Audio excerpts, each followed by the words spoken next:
Joining us once again, a familiar face, David Lee from Mach 1 Financial. Thank you so much for being here today. We were going to talk a little bit about the difference in financial planning for women compared to men, because you were saying there's some things to consider. Yes, absolutely. Probably the biggest thing to consider is the fact that women are 3 times more likely to be widowed than a man is, for several reasons. Number one, the male spouse in the partnership tends to be a couple of years older than the female, and women tend to live longer than men do. So there's a good chance that the female is going to be widowed. And so you've got to plan for a longer life expectancy than your husband. And also, if you are eventually widowed, you're going to have a loss of income because you're only going to get to keep one of the 2 Social Security checks.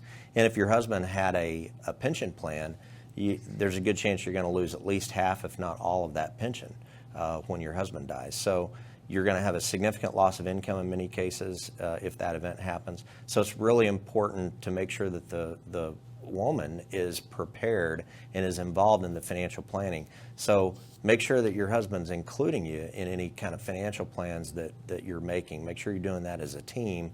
That's what a marriage is after all, right? It's a teamwork. It's a partnership. So make sure that you're involved in the financial planning, because there's a good chance that it's going to affect you, the female, more than your husband. Plan for the worst, hope for the best, right? Absolutely. That's the philosophy we live by. Hope for the best, but have a plan in place for the worst if the worst case should happen. And that's really what we do at Mach 1 Financial, not just around planning for women specifically, but just financial planning in general.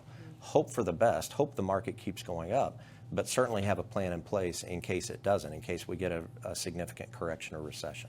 And to younger females out there who maybe aren't thinking about this yet, what advice would you offer them, and how important is it to start thinking about this? Absolutely. Kind of like we said in the last segment, the earlier you start, the better off you are, because time is money. You know, Einstein said that compounded interest is the 8th wonder of the world.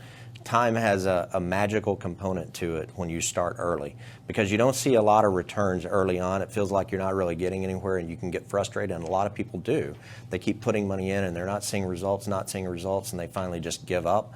But where you really see results with compounding is in those last 5 or 10 years is where it just really mushrooms and starts to become large. So don't give up, start early, and keep at the plan. Now, if folks want some more information, women in particular, you guys have an event coming up at Northwest Arkansas Community College. Yes, absolutely. January 21st, we're calling it the Power of the Purse, and we're focusing on women's issues as it relates to investment and planning for your financial future. We have plenty of female suppliers who will be interested in this information. It can make a great difference for them. David, thank you so much for being here today. Absolutely. Thanks for having me.